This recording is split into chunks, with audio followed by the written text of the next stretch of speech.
Hey friends, my name is Nikki Koziars, and I am so excited to welcome you to the Rachel and Leah study. We are going to go on an amazing journey together, and I can't wait to see what God is going to do in your life through these two sisters.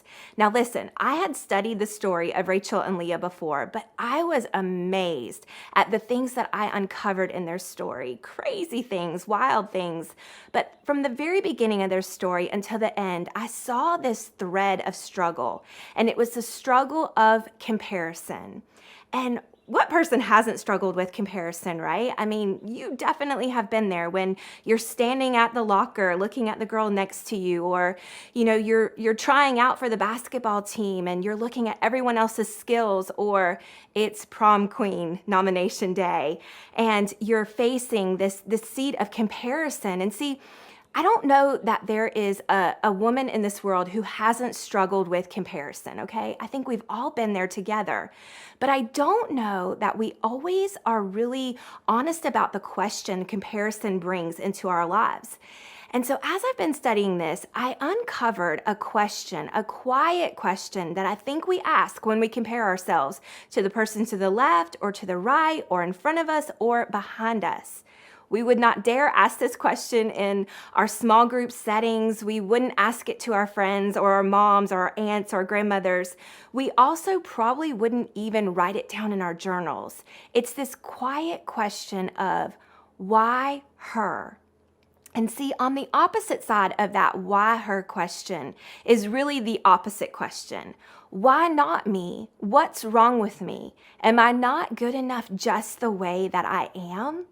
I want you to know I totally get that, and so do these two sisters that we're going to study throughout this text. And in fact, their story is all kinds of levels of craziness, and I know you know crazy and all this kind of stuff, and I know crazy too, and maybe we're meeting for the first time, and so you don't know a whole lot about me, but we live in a little bit of a crazy situation. We live on a fixer-upper farm with donkeys and pigs, and we have a pug who thinks he's a farm dog. I mean, we let him sit on that front porch and act like that, but he is the farthest thing from a farm dog. And so I thought I knew a few things about crazy, but even the level of craziness in this story has challenged me. And you know crazy, I know crazy, and so together we're going to sort through this crazy mess that Rachel and Leah found themselves in. Now listen, I want you to know that I'm not going to have the perfect answer for you to this why her question, okay? Because sometimes I think there may not be an answer to it. It may be a question we continue to wrestle with for the rest of our lives. But I believe that with the transforming Word of God, plus some just friend-to-friend advice, we can apply truths, 6 different truths to our lives. And this week, our very first truth is you need to be honest. Now, I know, sounds really simple, right? Like, hey girl, come on, let's just be honest about our struggles. But I have found that in our culture today, nothing teaches us to be honest. I mean, except those dressing room mirrors at the department stores, the ones that have 3 different angles that show everything. I mean, those will make you have to be honest with yourself. But very rarely are we encouraged to take a really honest look at ourselves, not only with each other, but also with God. And you're going to see in this study this week that Rachel and Leah, they needed to get honest. They needed to get honest with each other and with Jacob and with God. The other thing that I'm doing for you through this study is I'm giving you God's truth in a way that can help you combat comparison, because I'm a firm believer that His Word is really the way that we can walk into the fullness of who He has created us to be. So every week you're going to have what I'm calling a combating comparison Bible verse. I want you to study these verses. I want you to memorize these verses. I want you to write them on sticky notes and put them in your mirror, on the scale, everywhere that you go, so that you can remember this is who God says I am, and this is what God's Word says that I can do. So our first verse this week is from Psalm 139:1, and it says, "Lord, you have searched me and known me." How powerful is it for us to think about this idea of getting honest and really asking what it means for us to believe that the Lord knows us? And if I'm going to be honest, sometimes that makes me feel a little uncomfortable. Like, God knows everything about me. He knows all those thoughts that I've had, all those insecurities that I feel, all the areas where I lack confidence. And yet I know that God still loves me and he accepts me just as I am.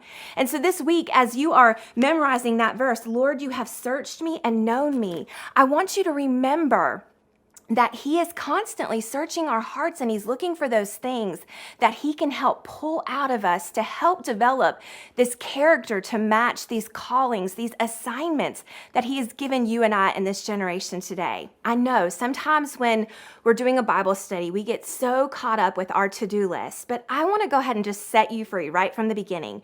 Wherever you are in your journey with God, it's fine. It's okay. It's going to be fantastic. By the time we get to the end of this, you're going to know God so much more and you're going to know who he says you are so much more. So it's going to be beautiful no matter what this looks like for you. But I want to give you 3 things that I really want you to do this week as you get started in your journey of studying Rachel and Leah, because there's a lot of studying. There's a lot of things that you need to know about in order to fully comprehend this battle of comparison Rachel and Leah found themselves in. So the first thing is this: just go. Just get started. Open up to day 1, open up to the first scriptures and just start studying. But then I want you to allow yourself to wrestle with God. See, sometimes we think that wrestling with God leads us to wandering from God, but it's actually the quite opposite. You're going to see how Jacob wrestled with God. You're going to see Rachel and Leah wrestling with God. So I want you to wrestle with God, but wrestle with him. And then the third thing is this: I want you to be honest.